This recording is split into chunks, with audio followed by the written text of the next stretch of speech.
Yeah, it was actually my first event in about 8 weeks. I'd played in Australia at the end of 2019 and had a nice break. I'd call that my off season, and I did some training and practice, obviously, but came out here hoping to keep playing well, because I was at the back of that year, and managed to find my rhythm.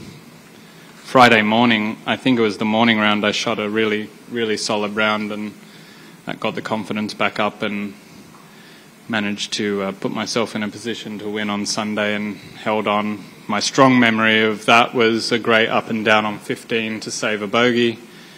And, you know, that felt good that the short game came through for me at the right time. And, you know, to win, the other big thing was winning here and having it be an official win was a nice thing, so I didn't have to answer any more questions about whether I counted it as a win here or not. But good memories, and then of course, you know, having Tiger present you a trophy is you know, something special for my career to remember as well, and his involvement in this tournament has taken it up to another level, and you know, that's something I'll also remember. It was a great week for me and means a lot to win here because it's my favourite course on tour. I guess now fast forwarding to today, you know, you've had a couple of top tens, obviously in the Middle East before coming back on tour here. You know, how would you assess the state of your game and how it's trending coming into this week?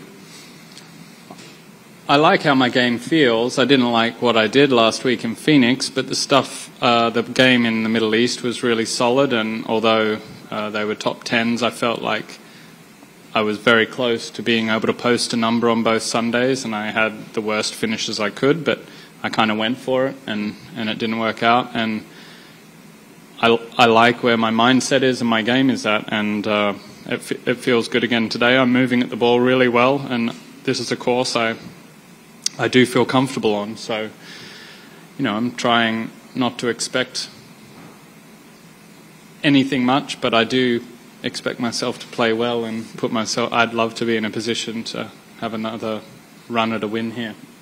Sounds good. All right, we'll go ahead and start with questions from the media. If you have a question, just go ahead and raise your hand, and we will have a microphone over to you. We'll start right here with Doug. Why is this your favorite course? What makes it that? It's supposed to be an easy one. Yeah, well, I think there's a few things that do make it. I mean, apart from generally people regard the golf course architecture as very good at Riviera, you know, I get strong feelings of Australia when I play down holes like 12 and 13 with the big gum trees and or eucalyptus trees, and the grass feels the same. The holes are not necessarily reminding me of Australia, but it definitely has that feel, and this area has that feel to me as well. So, you know, it's a very calm feeling for me on the golf course here. And I think the greens are challenging, and they do reward a shot justly, let's say. You know, if you hit a really good 6-iron in, you get a good result, and if you hit an average one in, you're going to be working to potentially 2-putt or chip and putt, and I think the balance is very good on this golf course the whole way round. As you guys get better and there's more of you and scores keep getting lower and lower and records get broken, this is the one that stood the longest, which is I'm drawing a blank right now, in 1985, I think. Mm-hmm. Does that surprise you? It's 20 under. It's 20 under? Yeah. The guy's still alive who did it, so that's good.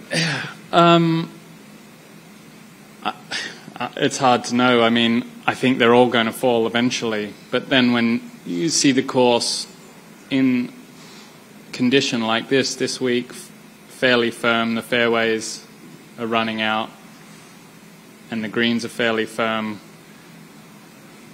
it makes, if they get firmer, it's going to be hard. You know, we don't shoot 20 under on firm courses. So it might hang on a little bit longer, but yeah, it's like comparing eras. It's really difficult to do that now. I mean, we're playing such a different game of golf, and all these records will fall, and that's okay. But maybe it shows a testament to the quality of golf course that this one's holding on. Plus, I wasn't in Phoenix. Who did you settle on for a caddy, by the way? Greg Herman. Sorry. Greg Herman. All right, just go right over here. When you consider what you did in the end of 19, early 2020, winning 8 weeks off, winning again, where does that stretch rank in terms of what you would consider to be your best golf? And do you think back to that as something that you really try to get back to? Like, do you think of it often? Yeah, I mean, it's a while ago now, and I'm certainly trying to get back there. But I think as I left here, you know, kind of ranked 6th in the world after winning, I was in a really good spot, and coming into the spring, you know, hopeful of a great rest of the year and major championship golf, and it didn't really go that way. Obviously, we all stopped for a while, and you know, I've certainly found it challenging to get back to that position. However, things are getting a little easier with the travel demands and things from my side now, so I've kept myself in good shape and I've avoided any real setbacks. So hopefully I can lift my game back up there, and this is a great week to do it. I mean, that week I won here, had one of the strongest fields on the PGA Tour in years, and it felt like I won a really big event, and I think it's got that similar kind of field this week, and I'm sure it's going to have somewhat of a similar feel, even though we're still dealing with the COVID restrictions. I hope many people are able to come out and watch and create a great atmosphere, and that's fun for us. So the confidence you can gain from playing well, you know, it can all turn around quickly in 1 week, and that'd be nice. That's something I'm definitely looking for, to lift the confidence up a little bit. Right, Bob, right here. Hey, Adam. I'm not sure if you would have bumped this tournament. Obviously, right after is when that accident occurred. You recall what you thought in those moments? You know, just maybe having been here a few days before, and then, you know, obviously things changed greatly in the game and for him. Yeah, I mean, shocked like everyone, and you know, the reports were so severe at the time. I mean, you couldn't help but think, will he ever hit play again or walk? Or we just didn't really know, and so it was brilliant to see him play at the back end of last year, and pretty good, to be fair, for a guy who's had to recover from such a serious accident. So that's, you know, on a positive note now. Hopefully, you know, he's going to be able to play a little bit more. I think it'll be a sad day whenever the day comes when we don't see him play at all, but it seems like he's hinted that he's going to play here and there, and I think we should all enjoy that. I mean, it's been incredible to be out here almost his entire career and watch everything, sometimes up close and sometimes from miles away, but you know, what he's been able to do for us is great, even down to this tournament. So it's nice that he's back out and playing, and it looks like he's really enjoying that opportunity as well. He's talked about it even on his previous comeback from back surgery, how much he's enjoyed that opportunity to play again, which is nice to see. Okay. Alex? Adam, at your age, 41, I believe, and the fact that you play a somewhat limited schedule, I think, comparatively, you would seem to be the perfect person that this new league would be talking to about joining. A, have you had much discussion about that? And B, would you ever even consider doing that? I think the schedule they're proposing is very appealing to probably most golfers, I would think. You know, depending what your goals are in golf, I think the schedule is very appealing. So from that side of things, I would consider doing that for sure. From a lifestyle side of things, yes. Have you had any discussions with them at all? Yes, yeah. But like everyone else, we're sworn to secrecy, Alex. And one other question. There's when you won the Masters, there's clearly the picture of someone taking a shot of you with your arms up from the back. Mm-hmm. It's what I would guess call now an iconic picture. Do you understand the fact that if you wanted to use that picture in any way, shape, or form, that you would have to pay for the rights? Yes. Yeah, I didn't take the picture, so it's not mine. Okay. Yeah, Dan. Go ahead. Hey, Adam. Yeah. Just regarding that rival league, there's been a lot of discussion about the source of the money and people feeling like that should turn people off of this league. What would your response be to that line of thinking? I think it's a bigger discussion than just a quick quote from me up here, to be honest. You know, I can understand, obviously, that angle. You know, I think you can argue both sides of lots of things. But at the end of the day, I think my general feeling on this at the moment is that it's only a positive thing for professional golfers at the moment, that there's interest and money coming into the sport, and it's also somewhat forced the PGA Tour to put more money into the professional golfers, and we're seeing that all around the world too. They've put money into the European Tour, the LIV Golf Investments has put money into the Asian Tour, so at the moment that's good for strengthening the professional game. And you know, how everything else pans out, I don't know, but at the moment I think it's good that these things are happening for golf professionals. Good, Doug. Yeah. I had one that I'm saving, Adam, but I'm just curious, since I can't get an answer from anyone else in the room, and given your relationship with Greg, do you know what LIV stands for? No. Sorry. Can you make something up? No, I don't know. Given all the talk about this, and someone who's clearly involved in some capacity, are you at all curious to see who will be the first to sign up? Yeah, sure.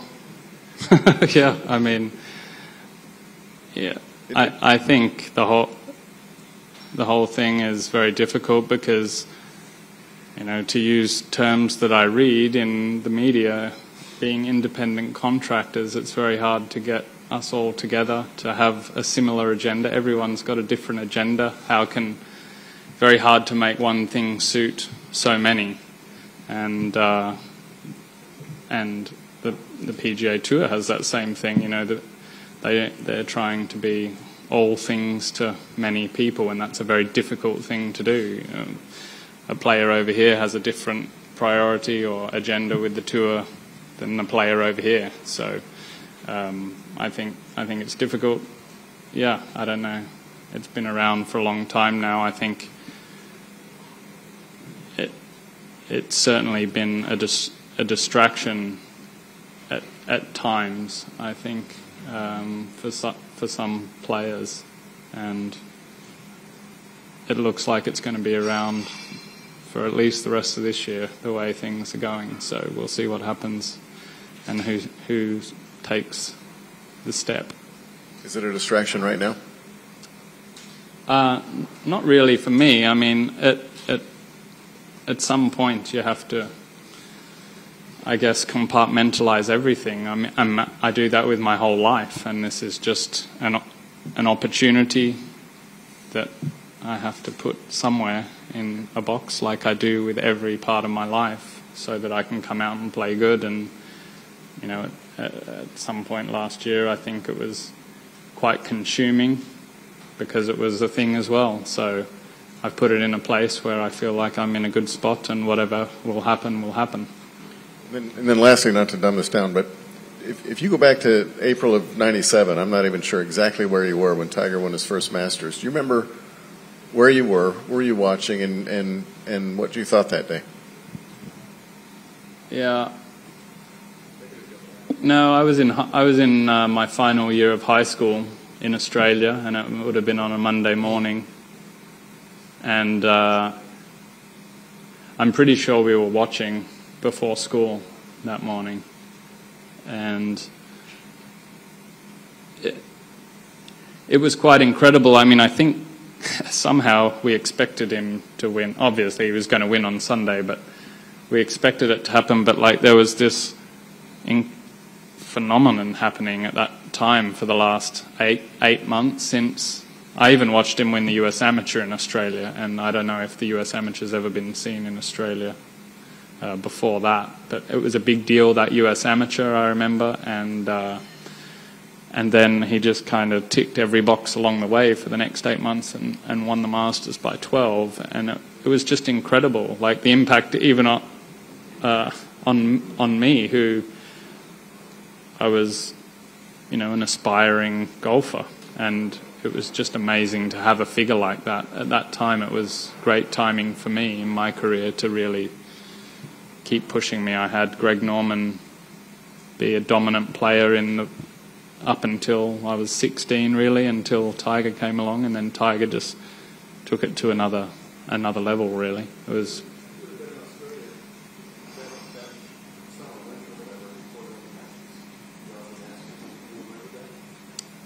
When he came to Australia, yeah. Oh yeah, it was a big deal. Okay, I'll give you a good story, Doug. Then in 1996, in December, the Aussie Open was at the Australian Golf Club, and he came down to play. And I missed qualifying, and I caddied for my buddy who qualified, and he was a left-hander, and we were on the 10th hole teeing off, and he blocked it into the 18th fairway, and Tiger was coming down the 18th hole. And I've got like a carry bag over the shoulders, and I was 15, and I was just a weed at the time, and I had to clear Tiger's crowd for my buddy to hit a shot up to the 10th green. I was so nervous, and I was probably looking at Tiger more than I was looking at a yardage book or my man there, but it was quite an experience to have him come down to Australia and drag thousands and thousands of people around. But that was, yeah, I think sometimes it's easy to forget, like that early Tiger mania. It was really, I don't know if we see that again. Jeff? No, that was great, thank you. Adam, back on scheduling and golf courses, you've built your year generally around the major championships.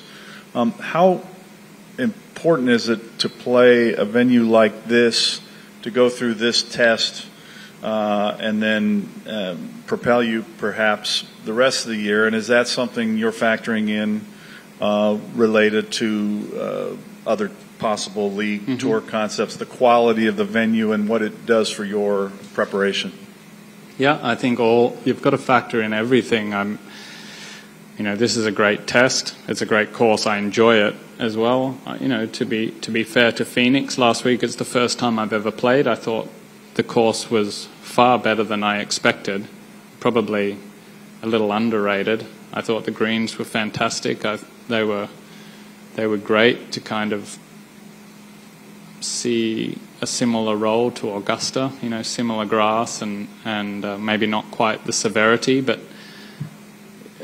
as I was using a new putter, it was good for me to kind of get an early gauge on how that might feel at Augusta. So lots of things, and yeah, the discipline playing some of these kind of courses takes, like this week, you just can't fire 7 irons at all the pins, and you just have to accept it's over there on this hole, and those things are really good tests. So yes, although I'm not playing at my absolute peak, I'm still trying to get all those things in line so that I'm best prepared for the biggest tournaments. And look, I actually consider this one of the biggest tournaments out here, so playing Phoenix was like my preparation to be here, so I wasn't coming in from 2 weeks off and maybe shaking off the rust for a few days early in the week and a slow start. I wanted to come here and feel like I can really put a number on it Thursday and I know what's going to happen. So, yeah, there's lots of things, and even chatting, I was chatting with Cam Smith the other day, and you know, he's obviously in a really good spot with his game, and I was talking to him about his, or he was telling me about his schedule, and I just thought, like, oh no, he's really got it figured out at the moment. I like what he's doing, so you know, I didn't have any comment other than, that sounds good for you, Cam. You know, and I thought, yeah, I wish I was kind of like set like he was. You know, he's in a good spot. He's not chasing anything, and somehow I feel like I've got to move myself out of like just chasing to get back up in a ranking or a FedEx Cup thing, and just set my schedule and know what I can do and execute. At some point, you've got to get off like the hamster wheel. You know. Do you still marvel at the fact that you won here, essentially coming in not having played a lot? Not really. I think I'm really good when I'm starved of competition. You know, I think when I was playing my best golf, I didn't play much either, and it's just, yeah, that has suited me. I like practicing, and I just don't know how many times you can peak perform. You know, like honestly, I don't think you can peak perform 24 times a year. We know that. The greatest players who've ever played the game played very limited schedules. You know, Tiger didn't play much more than 16 events a year, and he was winning like 9 of them. But when you don't have so many opportunities, you know, it's like you're playing, this is for my last crack at it, and I like that feeling. So I'd like to kind of get myself into that place. I'm trying to talk myself into it by talking to you guys today. All right, we'll just finish with Dan right here. You already don't play that many events per year, so I'm curious, what is it about the proposed schedule for this other league that is more appealing to you vis-a-vis the schedule you've been playing the last couple of years? Well, when there's only a proposed 14 events, let's say, and you might pick to play some other events, there seems to be time for a legitimate off-season, and I think that's really missed on the PGA Tour from all aspects, but certainly from the top players. You know, I think we would all like to see a break, and a break where you're not penalised for taking a break. So I think that's one of the big things. All right. Adam, thanks so much for the time. Best of luck this week. Thank you.